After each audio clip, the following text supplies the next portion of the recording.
Di pagi yang penuh berkah ini, kita berkumpul untuk melaksanakan sholat Idul Adha. Baru saja kita rukuk dan sujud sebagai pernyataan taat kepada Allah Subhanahu wa Ta'ala. Kita agungkan namanya, kita gemakan takbir dan tahmid sebagai pernyataan dan pengakuan atas keagungan Allah.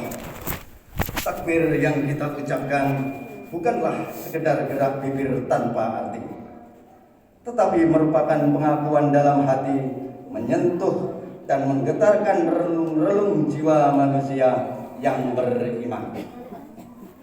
Allah Maha Besar, Allah Maha Agung, tiada yang patut disembah kecuali Allah. Karena itu, melalui mimbar ini saya mengajak kepada diri saya sendiri dan juga hadirin sekalian, marilah kita tingkatkan kualitas iman dan ketakwaan kita kepada Allah Subhanahu wa Ta'ala dengan sebenar-benarnya takwa, karena iman dan takwa adalah sebaik-baiknya bekal untuk menuju kehidupan di akhirat kelak. Allahu Akbar, Allahu Akbar, Allahu Akbar, walillahil hamd. Salat Idul Adha adalah peristiwa besar yang setiap tahun umat Islam sedunia melaksanakannya, dan setelah itu menyembelih hewan-hewan kurban sebagai sunnah muakkad. Setiap kali merayakan Idul Adha, kita tidak bisa lepas dari membicarakan Nabi Ibrahim alaihi salam dan Nabi Ismail.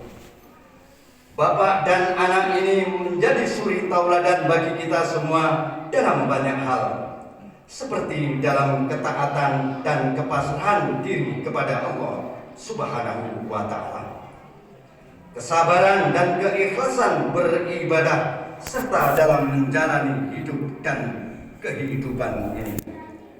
Nabi Ibrahim adalah seorang ayah sekaligus seorang hamba Allah yang lurus, berhati lembut lagi penyantun. Beliau seorang nabi dengan teladan kepemimpinan yang mencerahkan. Sedangkan sang anak Nabi Ismail alaihi salam adalah seorang anak yang sabar dan berbakti kepada kedua orang tua, dan tentunya juga taat kepada Allah Subhanahu wa Ta'ala. Ma'asyiral hadirin jamaah Idul Adha yang dimuliakan Allah. Nabi Ibrahim alaihi salam menikah dengan Siti Sarah sudah cukup lama, bertahun-tahun, namun belum dikaruniai seorang anak pun. Beliau telah lama mengidamkan hadirnya seorang anak. Kemudian oleh Siti Sarah, Nabi Ibrahim dipersilahkan untuk menikah lagi dengan Siti Hajar yang tak lain adalah seorang pembantu bagi keluarga Ibrahim. Dan akhirnya beliau mendapatkan seorang anak hasil pernikahannya dengan Siti Hajar, dan diberinya nama Ismail. Beliau merasa senang dan tenang bersama sang buah hati. Beliau melihat Ismail menikmati masa kanak-kanaknya dan menemani kehidupannya dengan tentram dan damai. Tetapi kemudian Ibrahim bermimpi dalam tidurnya. Beliau menyembelih anak satu-satunya itu. Ibrahim pun menyadari bahwa itu adalah perintah dari Allah Subhanahu wa Ta'ala. Kita bisa membayangkan betapa Ibrahim tengah diuji oleh Allah Subhanahu wa Ta'ala.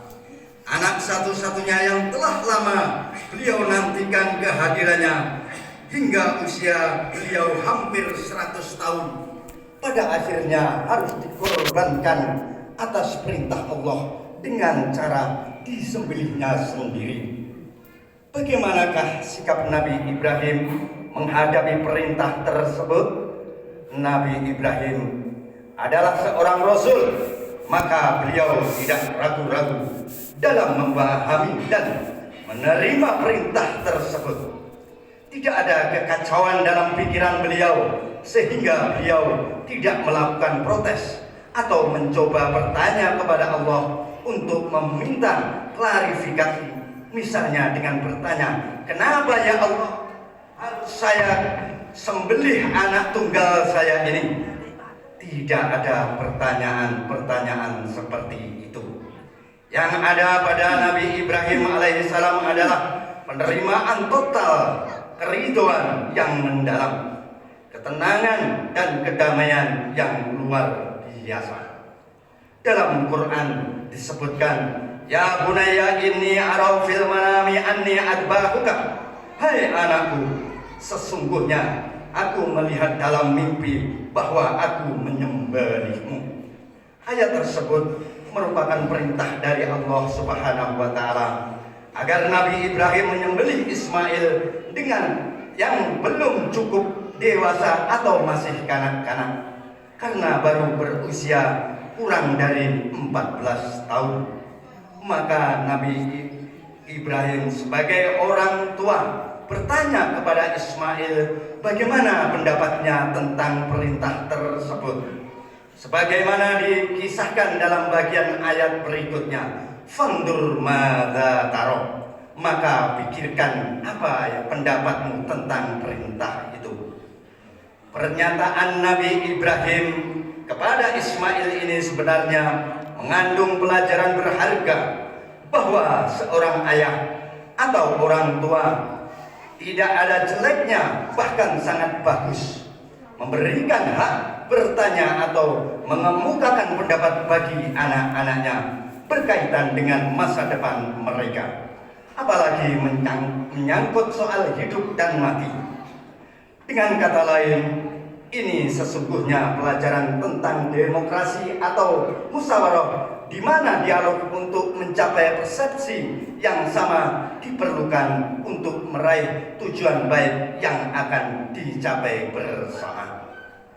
Dengan cara seperti ini, tentu keikhlasan untuk menerima sebuah keputusan bisa dicapai dengan baik secara bersama pula.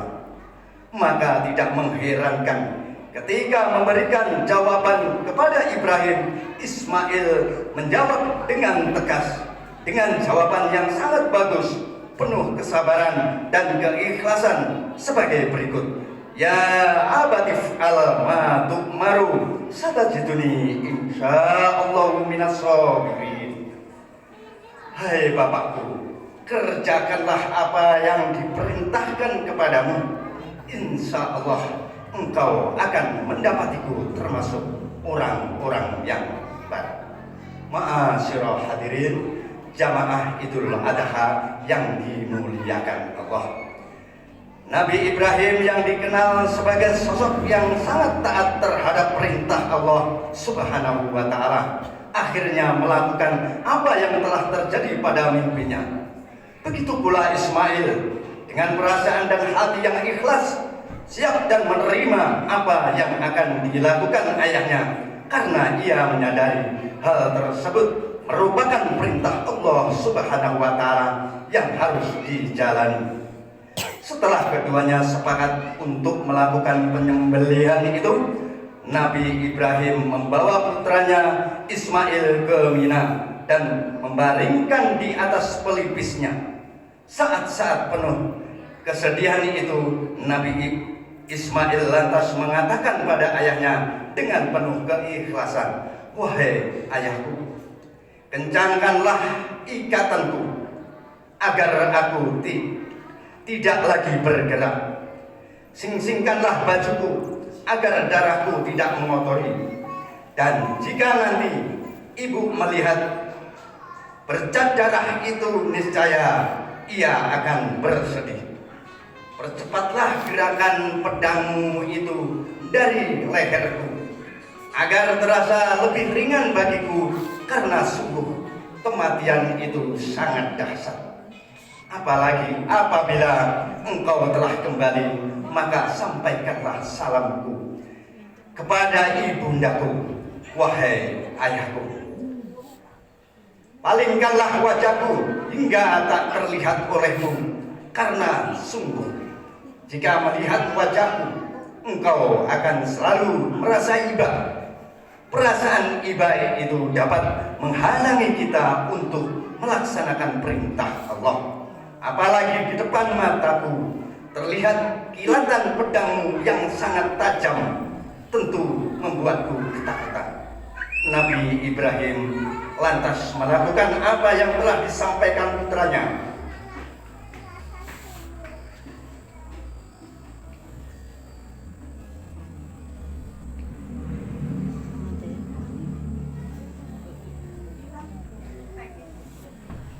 Kemudian Nabi Ibrahim menciumnya dengan penuh kasih dan dengan air mata. Akhirnya ia mengambil pedang untuk menyembelihnya. Setelah pedang sudah ada di tangannya, ia meletakkan pedang tajam itu ke leher Nabi Ismail. Namun keajaiban datang dari Allah. Pedang itu ternyata sama sekali tidak melukai Nabi Ismail. Beberapa kali Nabi Ibrahim mengulanginya, namun tetap sebagaimana semula. Jangankan melukai, bahkan pedang itu tidak memberi bekas apapun pada anak semata wayangnya itu. Akhirnya Nabi Ibrahim menjadi ragu tentang ketajaman pedang tersebut. Kemudian Ibrahim mencoba memukul batu dengan pedangnya. Ternyata apa yang terjadi? Batu hancur lebur seketika. Setelah itu, dengan segala kehendak Allah Subhanahu wa Ta'ala, tubuh Nabi Ismail digantikan dengan seekor domba jantan yang besar dan berasal dari surga. Warnanya putih, bermata indah, dan bertanduk. Allahu Akbar. Allahu Akbar, Allahu Akbar, walillahil hamd. Ma'asyiral hadirin jamaah Idul Adha rahimakumullah.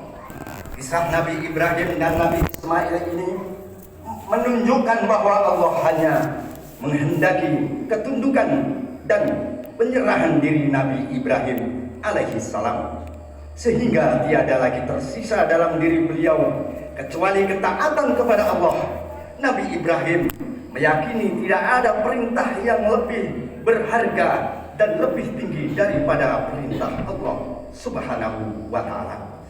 Nabi Ibrahim rela mengorbankan segalanya, termasuk yang paling berharga, yakni Ismail, dengan pengorbanan yang penuh keridhaan, ketenangan, kedamaian, dan keyakinan akan kebenaran. Maka Allah kemudian menebus putra itu Ismail dengan seekor hewan sembelihan yang besar. Ma'asyiral hadirin jamaah Idul Adha yang dimuliakan Allah. Dengan peristiwa inilah kemudian dimulailah sunnah berkorban pada sholat Idul Adha hingga sekarang. Disembelihnya hewan-hewan kurban menjadi pengingat kita atas kejadian besar tersebut.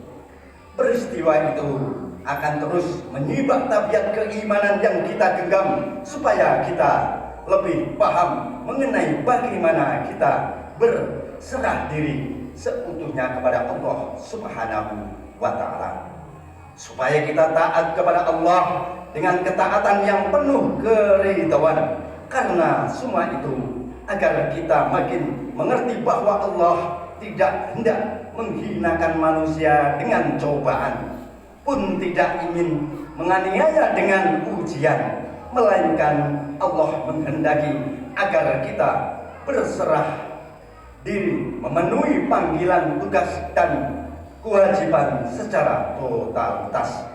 Demikianlah khutbah Idul Adha yang mengangkat tentang kisah inspiratif penuh perjuangan dari keluarga Ibrahim yang diabadikan dalam ritual ibadah haji dan kurban. Semoga bisa menambah pengetahuan kita sekaligus meningkatkan keimanan dan ketakwaan kita kepada Allah Subhanahu wa Ta'ala. Amin amin ya rabbal alamin. Barakallahu li wa lakum fil Qur'anil azim wa nafa'ani wa iyyakum bima fihi min ayati wa dzikril hakim.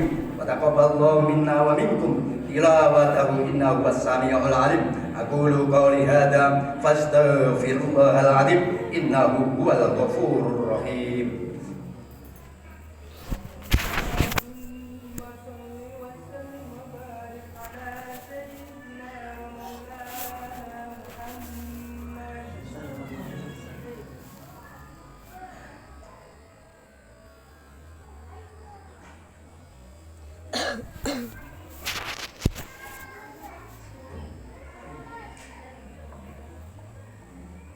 Allahu Akbar, Allahu Akbar, Allahu Akbar, Allahu Akbar, Allahu Akbar, Allahu Akbar, Allahu Akbar. Allahu Akbar kabira walhamdulillahi katsira wa subhanallahi bukratan wa asila. La ilaha illallah wallahu akbar. Allahu akbar walillahil hamd. Alhamdulillah. Alhamdulillahilladzi arsala rasulahu bil huda wa dinil haq liyudhhirahu 'alad dini kullihi walau karihal musyrikun. Asyhadu an la ilaha illallah wahdahu la syarika lah wa asyhadu anna Muhammadan abduhu wa rasuluh. Allahumma sholli wa sallim wa barik ala nabiyyina Muhammadin wa ala alihi wa ashabihi wa man tabi'ahum bi ihsanin ila yaumiddin. Amma ba'du. Ibadah Rahman fa inni usikum wa nafsi bi taqwallah al-qaili fi kitabihil Qur'an. Ya ayyuhalladzina amanu taqullaha haqqa tuqatih wa la tamutunna illa wa antum muslimun. Wa'lamu anna Allaha amarakum bi amrin bada fi bi nafsihi wa sana bi malaikatihi bi qudsihi. Qala Allah ta'ala inna Allaha wa malaikatahu yusholluna 'alan nabiy. Ya ayyuhalladzina amanu shallu 'alaihi wa sallimu taslima.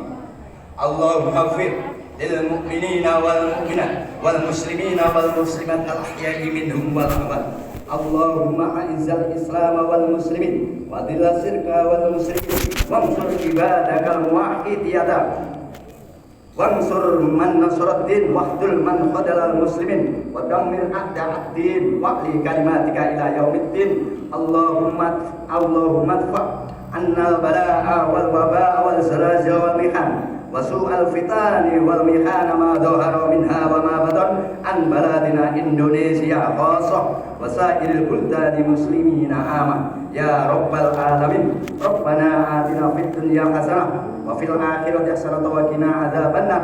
Rabbana zalamna anfusana wa illam taghfir lana wa tarhamna lanakunanna minal khasirin. Ibadallah, innallaha ya'muru bil 'adli wal ihsan wa ita'i dzil qurba wa yanha 'anil fahsya'i wal munkar wal baghi ya'idukum la'allakum tadhakkarun wadhkurullahal 'azim yadhkurkum washkuruhu 'ala ni'amihi yazidkum wa la